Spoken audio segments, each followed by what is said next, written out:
com um louvor extraordinário. Um louvor no céu, versos 8 a 14, e um louvor na terra, versos 15 e 20 a 20. Então houve esse louvor da terra para o céu, do céu para a terra, enfim. O nascimento de Jesus provocou uma explosão de louvor. Tem muito louvor, tem muita adoração ao Senhor nesse texto. Muita gratidão, né? É aquilo que a gente se propõe quando venha ao culto, né? Ou pelo menos deveria, não é? Quando nós nos propomos a vir ao culto, nós deveríamos ter em mente louvar. Isso deveria ser o nosso principal mote, nosso principal motivo. Então acompanhe comigo aí a leitura do texto, tá ok? Você aí em cima, na galeria, você aqui embaixo também.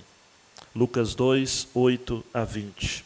Naquela mesma região havia pastores que estavam no campo, à noite, tomando conta do rebanho. E um anjo do Senhor apareceu diante deles, e a glória do Senhor os cercou de resplendor, e ficaram com muito medo. Mas o anjo lhes disse: não temais, porque vos trago novas de grande alegria para todo o povo. É que hoje, na cidade de Davi, vos nasceu o Salvador, que é Cristo o Senhor.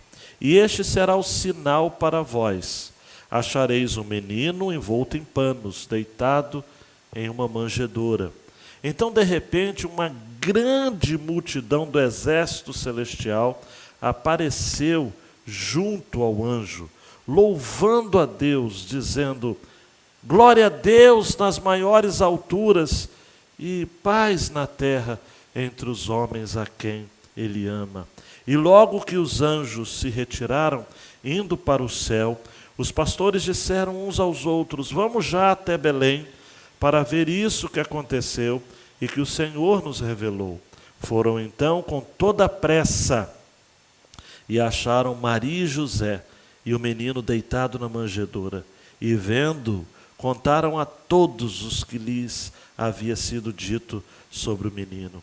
E todos os que ouviam os pastores ficavam muito admirados. Maria, porém, guardava todas essas coisas, meditando sobre elas no coração. E os pastores voltaram, glorificando e louvando a Deus por tudo o que tinham visto e ouvido, como lhes fora falado. Abaixe sua cabeça, ore e diga: Senhor, me mantenha concentrado, que eu não fique disperso, que a minha mente seja capturada por Ti, para receber esta palavra, no nome de Jesus.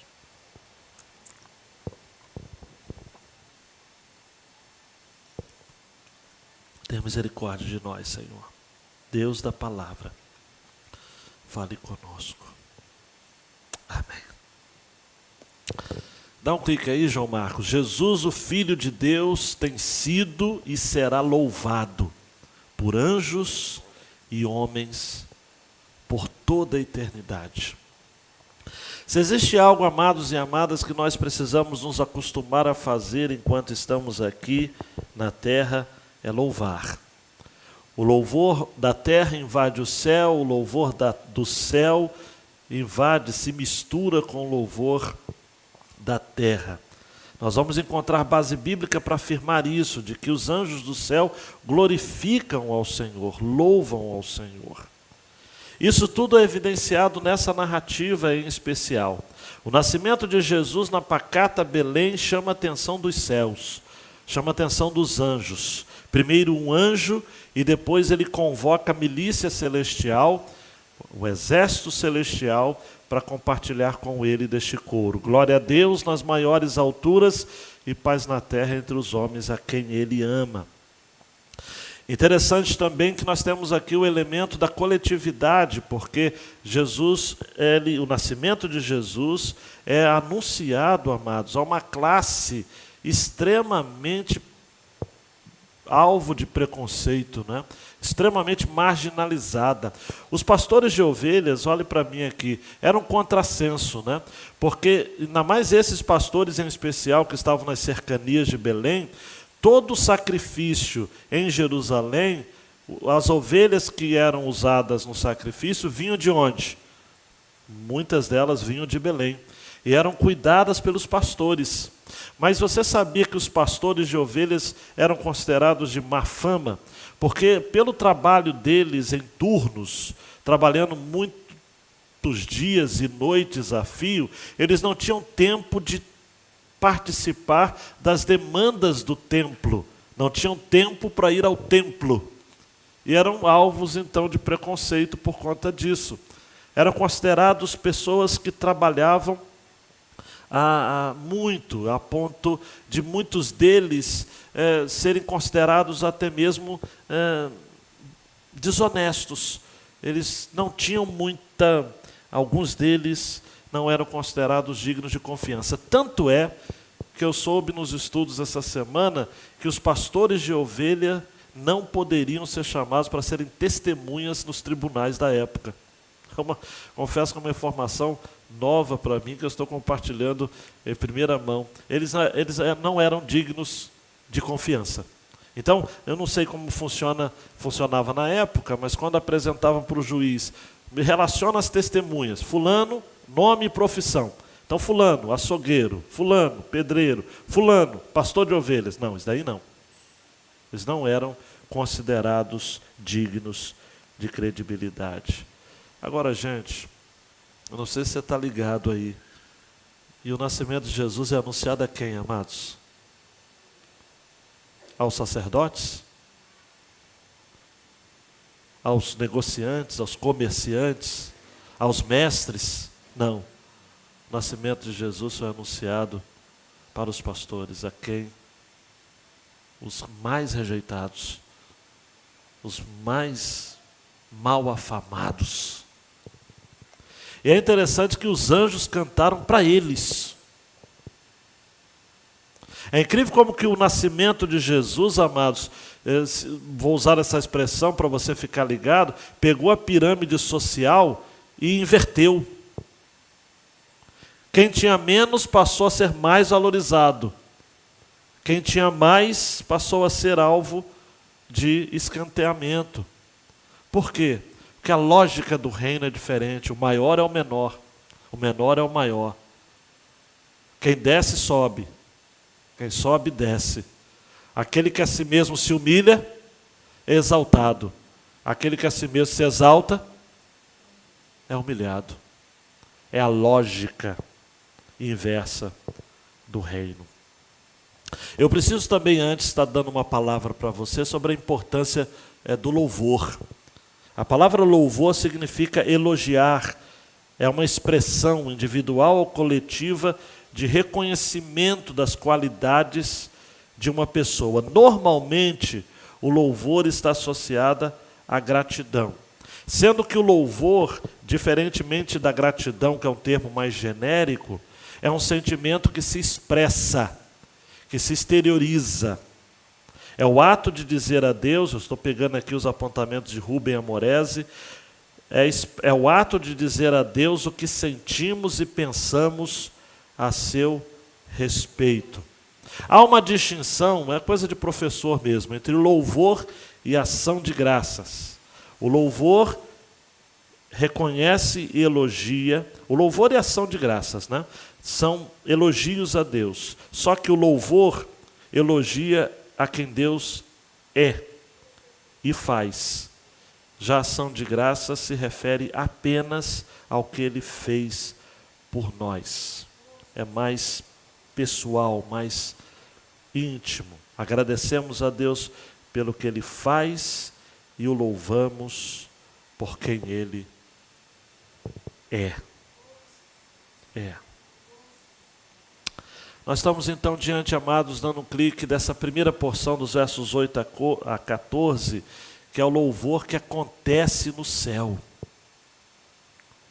O nascimento de Jesus, amados, contrapõe a todos os valores de César Augusto, o imperador da época. Eu disse no domingo passado de que César Augusto, ele havia se arrogado de vários títulos. Um deles ele era chamado em latim de Deus vivus, o Deus vivo. Um outro título que César Augusto havia tomado para si era o título de Filho de Deus. Todo aniversário de César Augusto era comemorado o seu aniversário enviando emissários para todas as partes do Império Romano, dizendo o seguinte: esse é o Evangelho, essas são as boas notícias. O Filho de Deus está vivo entre nós. Um outro termo em latim que César Augusto chamou para si era Pontifex Maximus, ou sumo sacerdote. Ele se considerava uma ponte, para ser mais concreto na metáfora, uma ponte entre os homens e Deus. Poetas, historiadores da corte de César Augusto faziam questão de desenvolver então essa propaganda a respeito dele. Virgílio, por exemplo, um dos oradores de Roma, disse de que a história milenar de Roma, como uma narrativa, havia alcançado o seu ponto máximo, o seu ponto culminante no nascimento de uma criança, através da qual paz e prosperidade se espalhariam para o mundo. E isso era relacionado a quem? A César Augusto. E o poema de Virgílio prossegue, dizendo que sob o reinado divino do próprio Apolo, a terra produziria tudo o que alguém desejar. Era muito comum encontrar em monumentos e inscrições ao redor do mundo romano a seguinte expressão: uma boa notícia. Temos um imperador. Justiça, paz, segurança e prosperidade nos pertencem para sempre. O Filho de Deus se tornou Rei do mundo.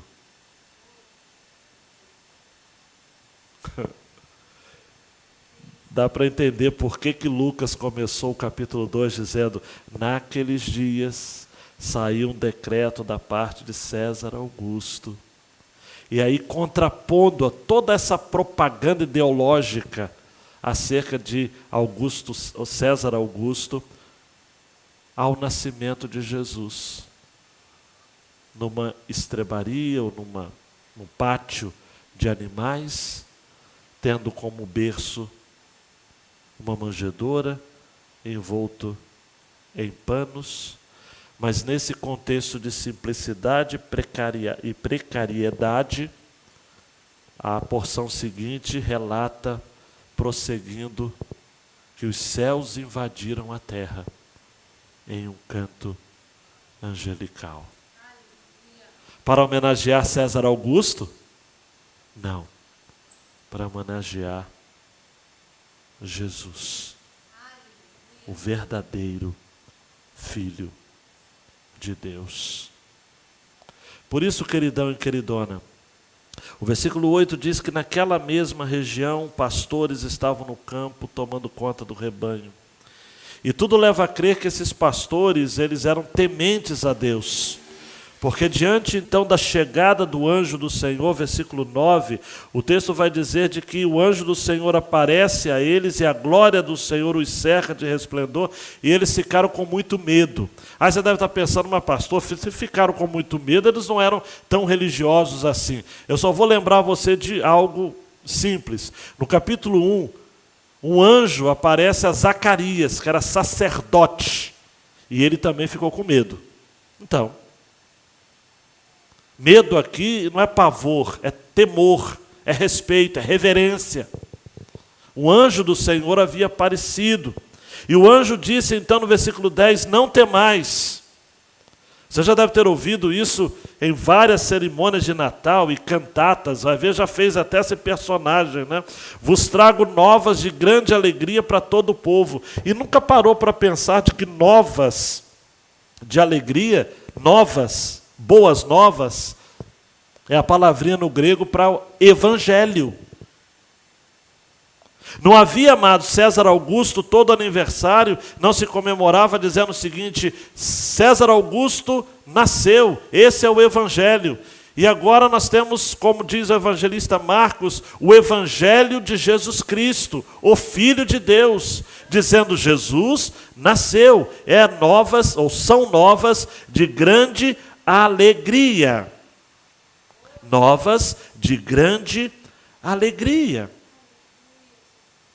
Amados e amadas, em grandes momentos da história, sobretudo nesse contexto aqui, um anjo do Senhor estava sempre aparecendo. Foi um anjo do Senhor, por exemplo, que apareceu, como eu já disse, a Zacarias, quando ele estava à direita do altar do incenso. Foi um anjo do Senhor que apareceu a Maria, adolescente, dizendo: salve agraciado, o Senhor é contigo, bendita és tu entre as mulheres. E foi um anjo também que apareceu a José, em Mateus capítulo 1, versículo 20, dizendo: José, filho de Davi, não temas receber a Maria, tua mulher, porque o que nela está gerado é do Espírito Santo.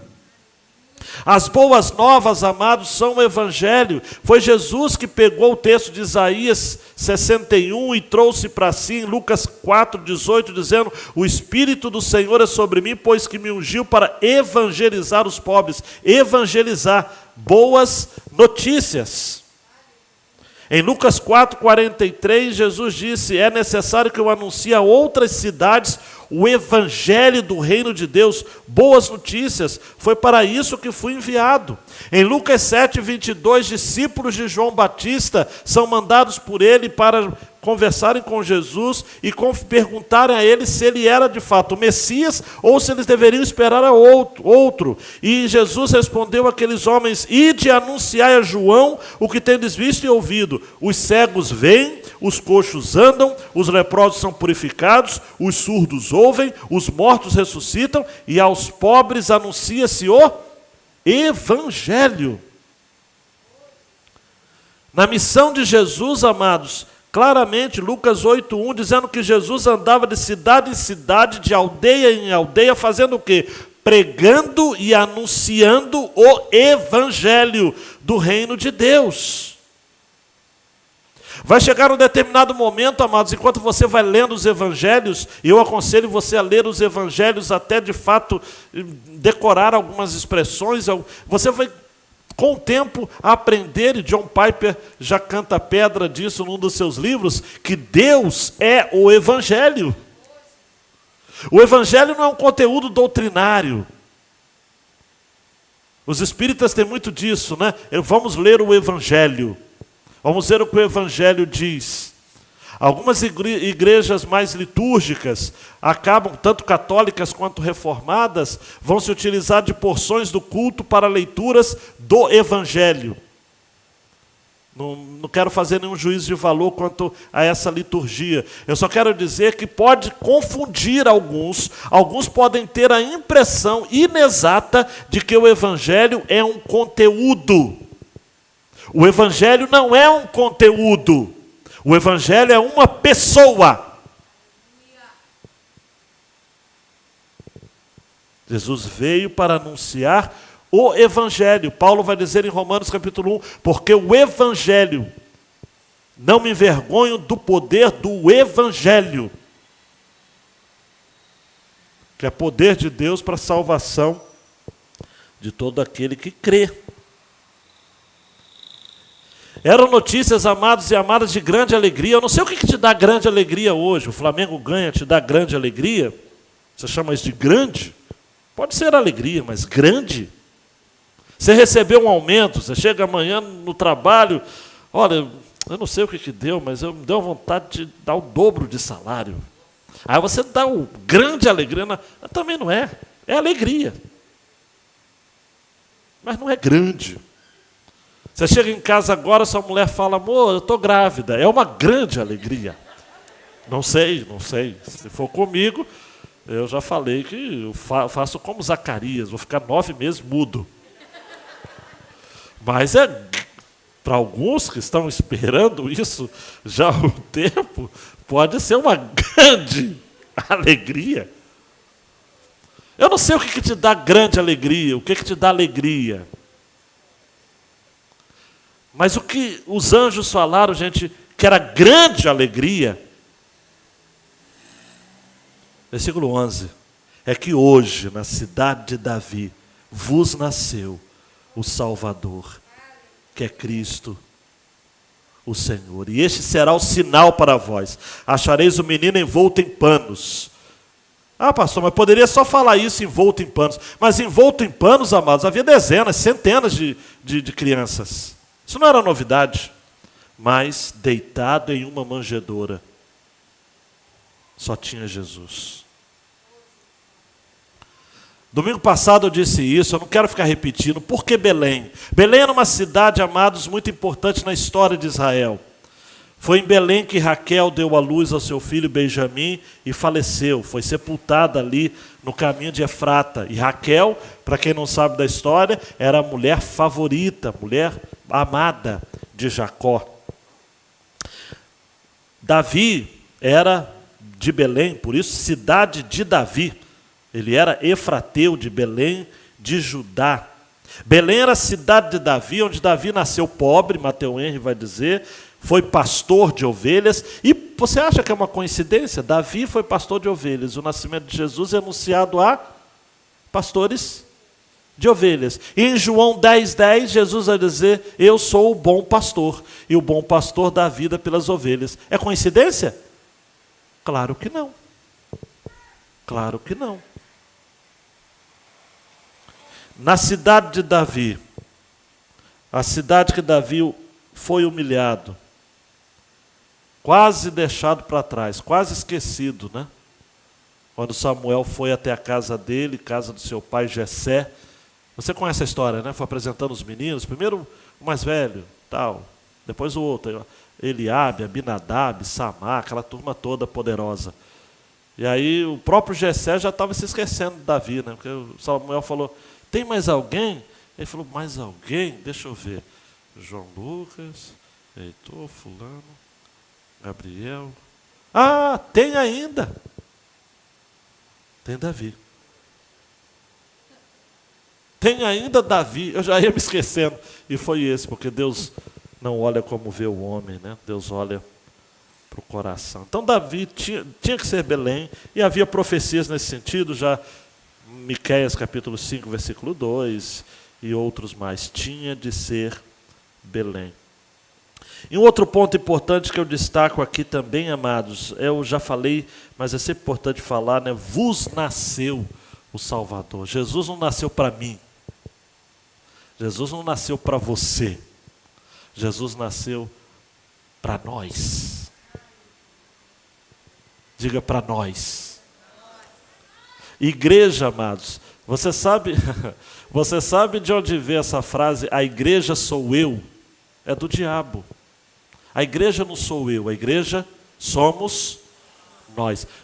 Paulo diz, vós sois o corpo de Cristo. Se eu tivesse escrito, eu falaria, Paulo, que mancada que você deu. É vós sois, é plural, então tem que ser corpos. Falou, não, vós sois o corpo. Eu li essa semana um livro do o Douglas Gonçalves, né? Sou Nós, da Thomas Nelson.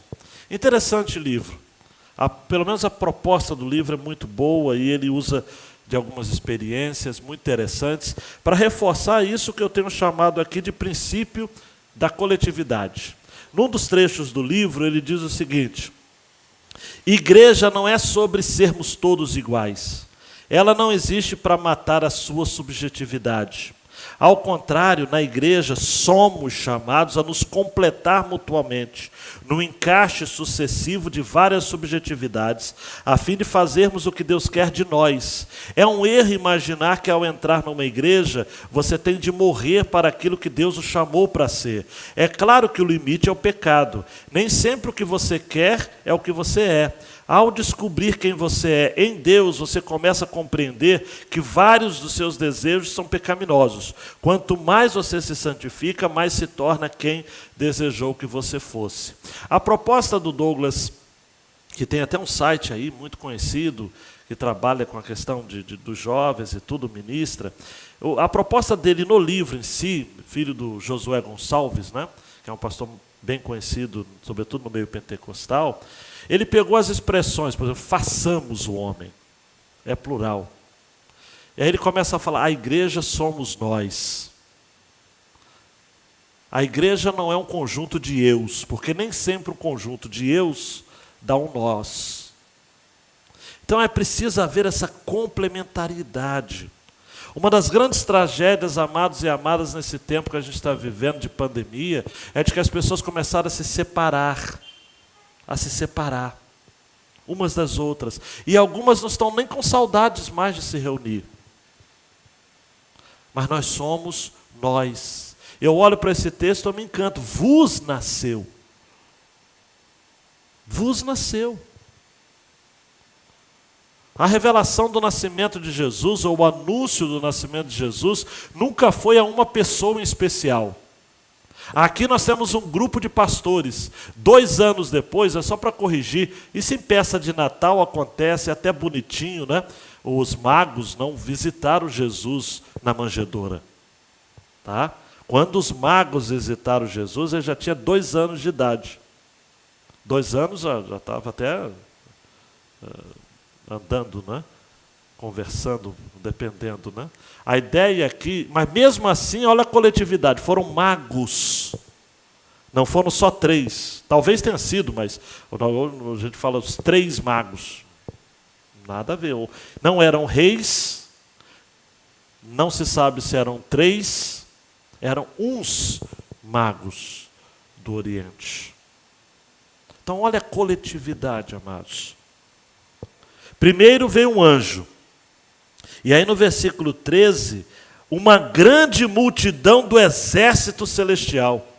Eu gosto muito da inteligência bíblica e da inteligência de Deus. Por que não apareceu o coral primeiro para depois o anjo falar? Porque, gente, os pastores iam morrer. Iam morrer.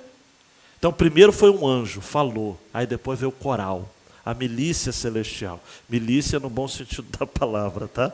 O exército celestial. E começaram a cantar, né? Glória a Deus nas maiores alturas e paz na terra entre os homens a quem Ele ama. E aí eu vou pegar carona numas pontuações aqui do Paul Tripp. Ele diz, glória a Deus nas alturas. Imagine como seria o mundo se todas as pessoas vivessem assim. Imagine como seria viver numa sociedade onde cada coração fosse governado pela glória de Deus. Glória a Deus nas maiores alturas. Não haveria guerra, pobreza, divórcio, assassinato. No entanto, isso é muito distante da nossa realidade. O nosso planeta é habitado por pessoas que vivem para a sua própria glória. E, infelizmente, isso inclui alguns membros da igreja, que são verdadeiros, essa é a expressão do Paul Tripp, né? Verdadeiros ladrões de glória. Mas a glória tem que ser dada a quem, amados? A Deus. Glória a Deus nas maiores alturas. Glória a Deus. O que encantava aqueles anjos amados era o seguinte, preste atenção, eu vi um comentarista assim, tecendo um pensamento nessa linha, eu peguei e creio que é por aí. Os anjos participaram do conselho da Trindade.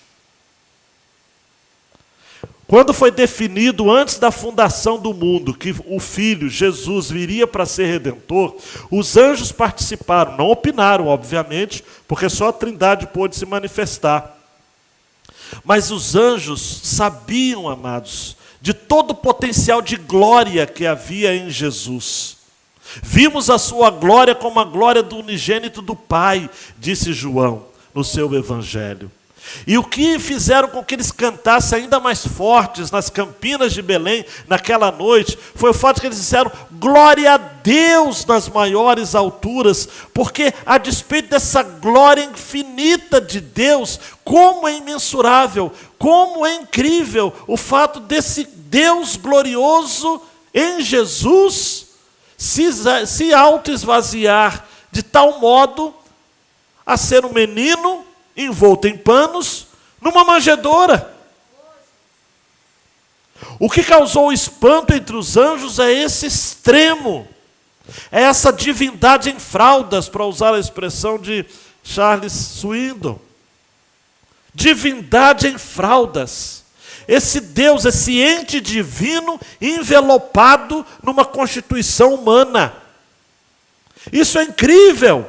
Glória a Deus nas maiores alturas e paz na terra aos homens, que alguma tradução diz, aos homens de boa vontade. Como se a paz fosse dos homens que têm boa vontade. Que tradução horrível. O beneplácito, boa vontade, significa aqueles a quem Deus agracia, a quem Deus favorece, a quem Deus é benevolente. A boa vontade não está no homem, a boa vontade está em Deus. Porque o homem só tem má vontade. Verdade ou não é? O homem só tem má vontade. Paz na terra. Shalom no hebraico significa colocar o mundo em ordem. A paz com Deus, ainda Paul Tripp, resulta em paz pessoal no coração. Mas nem sempre nós temos isso. Nós experimentamos ansiedade, raiva, frustração, depressão, falta de esperança. Os nossos corações lutam para se acalmar. O shalom de Deus, a paz de Deus, amados, que já foi ministrada no nosso coração através de Cristo Jesus, vez por outra nós nos esquecemos de que temos essa paz, de que quando falamos com o nosso irmão, paz do Senhor, a paz seja com vocês, vocês estão na verdade liberando algo que o Senhor já ministrou a vocês. Vocês estão sendo canais de paz, vocês estão sendo canais de shalom. Nós somos homens de paz, amados. Bem-aventurados os pacificadores, porque eles serão chamados filhos de Deus. Nós precisamos, amados, ser mais pacíficos. Olhe para mim. Seja mais pacífico. Esse hino, então, para terminar a citação do Tripp, anuncia a redenção, nos lembra da nossa constante necessidade de graça, ainda que o poder do pecado tenha sido quebrado, nos libertando de todas as pequenas glórias pessoais que costumavam governar nossas vidas. Nós precisamos viver para a glória de Deus e precisamos experimentar essa paz eterna com Deus. É aquilo que Paulo vai dizer aos Romanos, que nós temos agora. Capítulo 5, não é isso? Portanto, justificados pela fé, temos paz com Deus, por meio de nosso Senhor Jesus Cristo. Glória a Deus, paz na terra. Amados, olhe para mim, por favor, eu quero lhes fazer uma denúncia. Há cristãos que não são de paz. E aí eu me lembro daquilo que Jesus orientou aos 70, no sentido de que vão e desejem a paz. Se a pessoa não receber a paz volta para você. Se na casa não tiver nenhum filho da paz, essa expressão, né, filho da paz, a paz vai retornar. Nós precisamos ser da paz, amados. Eu disse isso na quinta-feira, imediatamente, momentos depois, instantes depois do acontecido em Santa Catarina, num grupo de pastores, alguém levantou o seguinte: está vendo, gente? As professoras, os guardas deveriam estar armados. A primeira expressão não é de paz. Se essa é uma discussão que talvez se tende de fazer, eu não vou entrar, meu ponto aqui não é esse, tá? Eu tenho meu posicionamento, mas meu ponto não é esse. O meu ponto é o seguinte: aquilo que você pensa em primeira mão é aquilo que você tem no seu coração. Se quando você lê uma notícia de guerra, uma notícia de uma chacina, uma notícia de uma situação acontecendo, e o seu primeiro pensamento é retaliação, é vingança, é porque o seu coração está cheio disso. Mas Jesus disse, não sei se o seu Jesus disse, mas o meu diz: deixo-vos a paz. A minha paz vos dou. Não vou lá dou como o mundo a dá. Como o mundo dá a paz? O mundo dá a paz por um acordo. Por isso que se diz tratado de paz. Essa é a paz que o mundo dá. Qual é a paz que Jesus dá? É a paz com Deus. é a paz do coração. É saber que eu tenho uma paz eterna com Deus e que eu devo lutar para viver em paz comigo mesmo e em paz com os outros. Isso é paz. Nós precisamos de pessoas de paz, amados. Nosso primeiro estímulo é para a guerra. Nosso primeiro estímulo, bater numa face, Jesus disse, se bater numa face, oferece a outra. Mas a gente fala, não, isso é bobeira de Jesus, é só ele, eu quero... Não. Ou você vive o Evangelho, ou você vive o mundo. Ou você vive o Evangelho de Jesus, ou você vive o Evangelho de César Augusto. Os dois você não pode seguir. César Augusto era o Evangelho da Pax Romana, paz com X, era paz por influência da espada, e guerras, e assassinatos, e a história romana é cheia de golpes e contragolpes, não é muito diferente da história do Brasil, mas isso é outra coisa. Agora, a paz de Jesus, e aí? Você adora Jesus ou adora César Augusto? Quem é seu Deus? Quem é o seu Senhor? Glória a Deus, paz aos homens. E o louvor na terra? Versos 15 a 20, né? João Marcos. Os pastores depois, amados, que viram essa apoteose, essa cantata, a primeira cantata de Natal na Bíblia foi cantada pelos anjos. Era um coral de anjos, não precisava microfone, não foi transmitida, mas nos céus, os anjos. Glória a Deus nas alturas, paz na terra aos homens a quem Ele ama. Versículo 15, logo que os anjos se retiraram, indo para o céu, os pastores disseram uns aos outros, vamos até Belém para ver o que isso aconteceu e o que o Senhor nos revelou. Há um detalhe aqui na narrativa, né, que eu me encanto muito, que fala o seguinte, se eles estavam cuidando das ovelhas, com quem que eles deixaram as ovelhas aquela noite? Pergunta para mim. Com quem? Eu não sei, não tenho a mínima ideia, só sei que eles deram um jeito. Esperaram trocar o turno, não sei o que houve. Eles falaram, vamos até Belém e vejamos o que aconteceu. Foram, pois, com toda a pressa. Repita comigo, toda a pressa. Toda pressa. Isso, toda a pressa. Eu sabia que isso ia acontecer, foi tudo combinado. Foram com toda a pressa. E lá acharam quem? Maria, José e o menino deitado na manjedoura. Jesus era um menino muito tranquilo, imagino, quando neném, não é? Chorava quando tinha cólica, chorava quando tinha fome, enfim, coisa toda criança, né? Ele estava ali deitado na manjedoura. E vendo-o, versículo 17, contar a todos o que lhe havia acontecido. Por que todos? Maria, José, porque... Olha para mim, Jesus não estava num pátio, quem esteve domingo passado, é um pátio onde havia vários animais. Haviam várias pessoas ali empobrecidas e outras pessoas que chegaram atrasado e não conseguiram lugar nas estalagens. E os pastores começaram a falar. E todos os que ouviam os pastores, versículo 18, ficavam muito admirados. Porque, gente, é para se admirar mesmo. Era uma certa distância da cidade, mas eles dispuseram a fazer a viagem para ver o Messias recém-nascido. Teve um comentarista que disse que essa foi a primeira correria do Natal. Chegaram lá, viram o menino. Os pastores não tinham permissão de testemunhar em tribunais, eu não disse isso? Mas agora eles testemunham para as pessoas a respeito do nascimento do Messias. Eles não podiam estar diante de juízes humanos, mas agora estavam diante de homens falando a respeito do juiz de toda a terra. Os anjos amados nunca experimentaram a graça de Deus, por isso não podem testemunhar dela, mas os pastores podiam. porque eles haviam sido alvos da graça de Deus.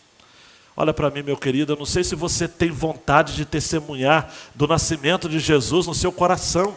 Eu não sei se você tem vontade, ousadia de falar daquilo que Deus tem feito na sua vida. Tem muito crente calado por aí, tem crente que vibra com coisas deste mundo, mas não vibra com coisas do mundo por vir. Eles se admiravam. E esse testemunho provocou admiração em todos. Mas Maria, versículo 19, guardava todas essas coisas, meditando sobre elas no coração. Ela guardava. O verbo guardar aqui é juntar. Ela juntava os fatos. Toda mulher é reflexiva, analítica, embora do coração também. E ela fazia isso com muito cuidado, ela entesourava no coração. Lucas 2,51 vai ter a mesma expressão. Sua mãe guardava no coração todas essas coisas. Um comentarista, pastor chamado Flávio Gouveia de Oliveira, diz que Maria, mais do que se admirar, ela guardava e meditava. Ela confirmava fé, humildade e disposição. E ela, como havia cantado, né, no seu cântico Magnificat, versos 46 e 56, ela até já conhecia um pouco dessa glória e dessa paz. Mas ela agora está meditando, ela está guardando.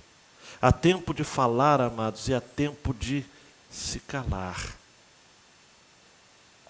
É dia das mães, eu quero lançar uma palavra às mães aqui presentes. Talvez você esteja falando demais. Guarda no coração as coisas que Deus está fazendo. Medita. Junte os pontos. Deixa Deus lhe falar, deixa Deus lhe explicar aquilo que você não está entendendo. Olhe para mim. Maria não tinha certeza de que as coisas iriam dar, de como que daria, de um jeito ou de outro. Mas Maria fez uma decisão de crer. Faça isso, confie e em silêncio aguarde a salvação do Senhor sobre a sua vida e sobre os seus. Calma, calma, medita no coração, tá? E por fim os pastores voltaram glorificando e louvando a Deus. Olha só o louvar, né? Por tudo que tinham visto e ouvido. O texto começa com louvor, os anjos. Termina com louvor dos pastores de ovelhas. Os pastores voltaram louvando a Deus. E cá para nós, amados, um comentarista foi muito feliz ao dizer: as situações de trabalho deles melhoraram? Não. As circunstâncias que eles estavam envolvidos, de preconceitos, disso, daquilo, outro, mudaram? Preste atenção, não. Nada em sua volta mudou. O que mudou foi dentro deles. Deus quer estabelecer mudanças, meu queridão e minha queridona, na sua vida, a partir de dentro, a partir do seu coração. Eles não eram aceitos pela religião dos homens, mas eles eram aceitos por Deus. Eles eram ridicularizados e desprezados pelos homens, mas eles eram amados por Deus. E é isso que importa. Importa mais agradar a Deus do que aos homens. Aqueles pastores de ovelhas continuaram trabalhando bastante, amados, e talvez nunca mais voltaram a ver a Jesus, o menino que cresceu e se tornou homem. Mas daquela cena eles não se esqueceram, tanto é que esse testemunho foi registrado por Lucas, um homem da ciência. Então eu creio, amados, de que, se não Maria, talvez Maria, possivelmente, né, testemunhou para Lucas, dizendo: nós recebemos no dia tal a visita de um grupo de pastores. E Lucas deve ter perguntado: mas Maria, minha irmã, conte detalhes.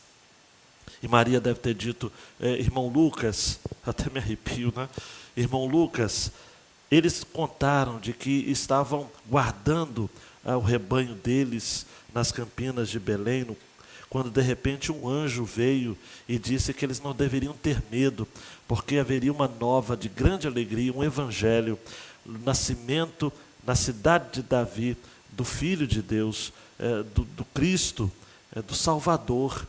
Mas que mais, irmã Maria? Eu vou tomar essas notas aqui. Irmão Lucas, depois houve uma grande milícia, um grande exército celestial, um coro assim de miríades e miríades de anjos, e cantavam. Irmã Maria, a senhora lembra como era esse canto? Eu me lembro como se fosse hoje, Lucas. Glória a Deus nas maiores alturas, e paz na terra aos homens a quem Ele ama. Os pastores, anjos e pastores, né? Anjos e pastores.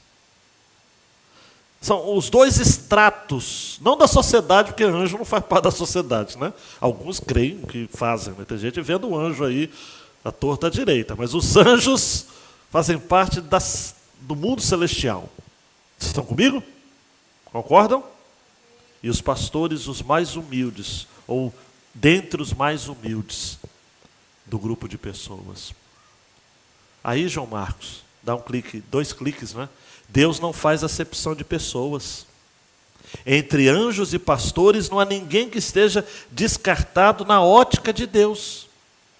Em soberana graça, Ele nos escolheu. Como eu sei que ninguém aqui é anjo, não vou pedir para apertar a pessoa que está do seu lado, né, para ver se ele de fato... Mas todos nós somos humanos, amados, caídos, e nós somos alcançados. Eu só quero citar aqui a letra de Paulo César. Eu sinto verdadeiro espanto no meu coração, em constatar que o Evangelho já mudou. Quem ontem era servo, agora acha-se Senhor, e diz a Deus como Ele tem que ser. Mas o verdadeiro Evangelho exalta a Deus. Ele é tão claro como a água que eu bebi, e não se negocia sua essência e poder, se camuflado a excelência perderá. O Evangelho é que desvenda os nossos olhos e desamarra todo nó que já se fez. Porém ninguém será liberto sem que clame ao arrependido aos pés de Cristo, o Rei dos Reis. A outra estrofe. O Evangelho mostra o homem morto em seu pecar, sem condições de levantar-se por si só, a menos que Jesus, que é justo, o arranque de onde está e o justifique e o apresente ao Pai. Mostra ainda a justiça de um Deus, que é bem maior que qualquer força ou ficção, que não seria injusto se me deixasse perecer, mas soberano em graça me escolheu. É por isso que eu não posso me esquecer. Sendo seu servo, não lhe digo o que fazer, determinando ou marcando hora para acontecer o que sua vontade mostrará. O Evangelho é que desvenda os nossos olhos e desamarra todo nó que já se fez. Anjos, pastores, o Senhor escolhe quem Ele quer. Outra, João. Em Jesus, os anjos e os homens são obrigados a curvarem-se. Na primeira porção, os anjos se curvam. Na segunda porção, os homens se curvam. Ele é Senhor. E se segurem na cadeira, hein? Chegará um dia que nós também teremos de nos prostrar diante dele em sua gloriosa segunda vinda. Nós vamos. Paulo vai dizer aos Filipenses capítulo 2, verso 9 a 11, por isso também Deus o exaltou soberanamente, lhe deu o nome que é sobre todo nome, para que ao nome de Jesus se dobre todo o joelho. Se segura aí, está segurado? Todo o joelho dos que estão nos céus, na terra e debaixo da terra. Quem está debaixo da terra? Os mortos. E toda língua confesse que Jesus Cristo é o Senhor, para a glória de Deus Pai. Nós vamos nos reencontrar de novo, reverendo Musser, falecido ontem. Nós vamos nos rever novamente, pastor Helder, lá do Rio Grande do Sul, Novo Hamburgo. Nós vamos dizer, estamos dizendo até logo, irmão Orlando, irmã Selma, viúva do pastor Gerson, pastor Anderson Camino. Nós vamos nos encontrar. Os anjos vão se curvar Os homens vão se curvar. A Bíblia fala, não é? A terra devolverá os seus mortos, o fogo devolverá os seus mortos, o mar devolverá os seus mortos. Ah, pastor, eu sou contra a cremação, porque como é que vai ser na ressurreição? É, mole. Para Deus, mole, mole. Não vai haver limites. Ah, não foi encontrado o corpo, é desaparecido. É desaparecido para os homens. Presta atenção. Deus sabe onde cada um está. Por isso que alguém já disse, né? Nós, os crentes, quando temos uma perda por um irmão ou por alguém da família que conhece a Jesus, nós não perdemos. Porque perde quem não sabe onde está. Nós sabemos onde está. Todo olho verá. Toda língua confessará que Jesus Cristo é o Senhor. E por fim, amados, quero terminar suscitando, apelando para um louvor. A igreja precisa louvar, amados. Se os anjos louvam, e louvam por algo que nunca viveram, porque os anjos nunca foram alvos da graça de Deus. Porque os anjos que pecaram, já caíram e se tornaram demônios. Os anjos são eternos. Não têm sentimentos humanos. Nós podemos, e eles louvam. Nós também precisamos, amados e amadas, à luz das nossas experiências, louvar. Porque Jesus é louvado, o nosso louvor a Deus precisa perdurar por toda a eternidade, o nosso louvor transporar as barreiras da eternidade. Louvado seja o nome do Senhor Jesus. E eu vibro quando eu leio, amados, o que Paulo disse em Efésios 1, 9 e 10, descobrindo-nos o mistério da sua vontade, segundo o seu beneplácito, beneplácito no grego, boa nova, que propusera em si mesmo, de tornar a congregar em Cristo todas as coisas. Beneplácito não é boa nova, mas beneplácito é algo que é dado gratuitamente. É a boa disposição, para ser preciso, não é boa nova, é boa disposição de Deus. É a mesma palavra que está aqui na fala dos anjos, né? A quem Ele ama, é o beneplácito. A quem Ele ama, a quem Ele favorece. De tornar a congregar em Cristo todas as coisas, na dispensação da plenitude dos tempos. Está firme aí? Tanto as que estão nos céus, como as que estão na terra. Queridão, queridona, olha, vamos aqui, cantamos, hoje nós cantamos hinos poderosíssimos. E o nosso louvor perdurará a eternidade. Os anjos cantaram conosco, nós cantamos com os anjos. E vamos fazer isso, amados e amadas, preste atenção, eternamente. No céu vai ser glória, com muito louvor, então cante. Então louve. E vamos louvar, amados. Aí você está fazendo, mas pastor, nós vamos louvar pelo que a gente, por conta da nossa busca, por conta de sermos batistas, por conta de sermos crentes. Não. Aí eu vou terminar a mensagem falando do sonho que o Wesley teve.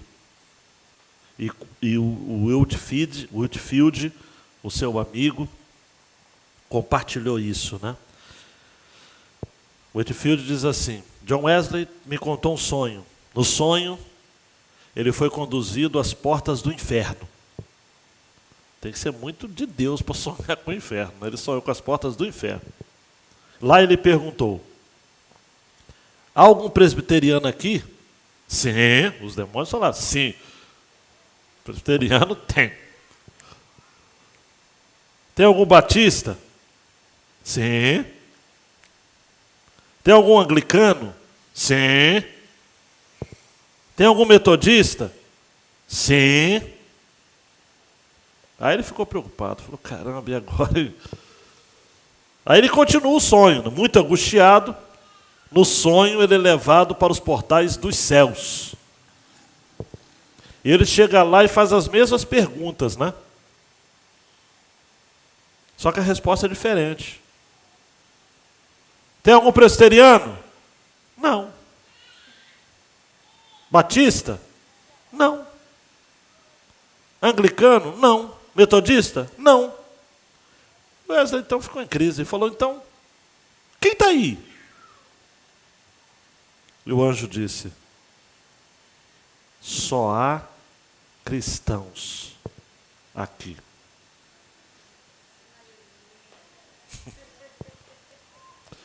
Max, a gente briga com muita bobeira. A gente divide os nossos irmãos com perspectivas teológicas diferentes. A gente critica quem pensa diferente. A gente só vai para o céu quem for lavado e remido pelo sangue de Jesus. Aqui, claro, vou escolher uma igreja que tem uma doutrina, que tem uma verdade, uma liturgia que eu me identifico, uma confissão de fé inerrante. Claro, eu não estou dizendo que doutrina não é importante. Eu só estou dizendo que a gente não tem que ficar separado por conta disso, amados. Dá-me a mão e meu irmão serás, como diziam os irmãos pentecostais. Dá-me a mão. A gente precisa ser mais amigo, né?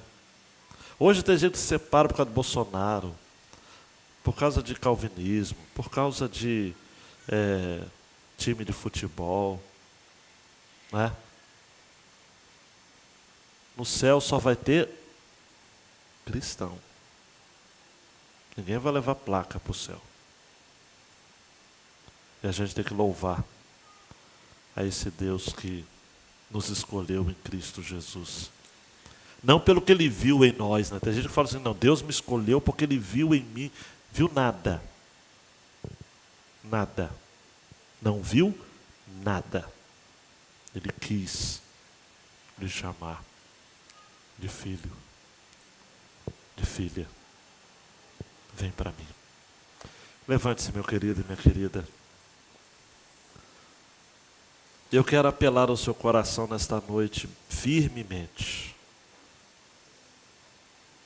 Você tem louvado ao Senhor de todo o seu coração.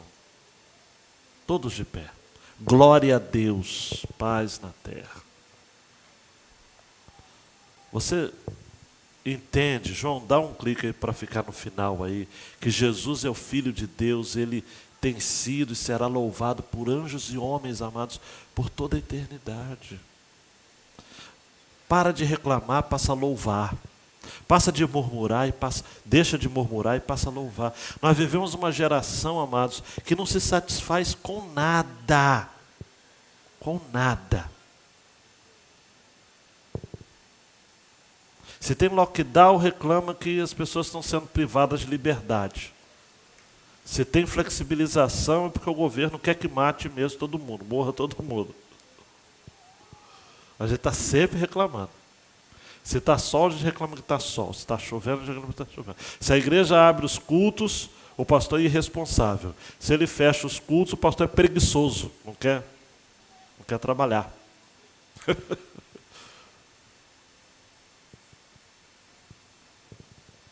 A gente não está satisfeito com nada. E nada nesse mundo vai nos satisfazer. Nós somos eternos. Só o louvor a Deus poderá nos trazer a realização. C.S. Lewis que fala sobre isso, né? Se há algum desejo não satisfeito em você, se há alguma necessidade interior que não se encontra suprida por você neste mundo, é sinal de que você não foi criado para este mundo. Você não foi criado para este mundo. Deus, a tua palavra ela é rica. E eu tenho vontade de louvar o teu nome. Porque os anjos e os homens se uniram no louvor no céu e no louvor na terra. Pelo nascimento de Jesus, o verdadeiro Filho de Deus. Augusto César, ou César Augusto, foi uma farsa. Jesus é a verdade, o caminho, a verdade e a vida. Deus, eu quero louvar o Teu nome nesta noite, pelo privilégio de poder nos reunirmos publicamente. Muitos irmãos em torno do mundo não podem fazer isso, porque são proibidos, porque são alvos de atentados. Quantas igrejas, ó Pai, na Nigéria foram queimadas nesses últimos tempos. E nós aqui temos tudo à disposição, meu Deus.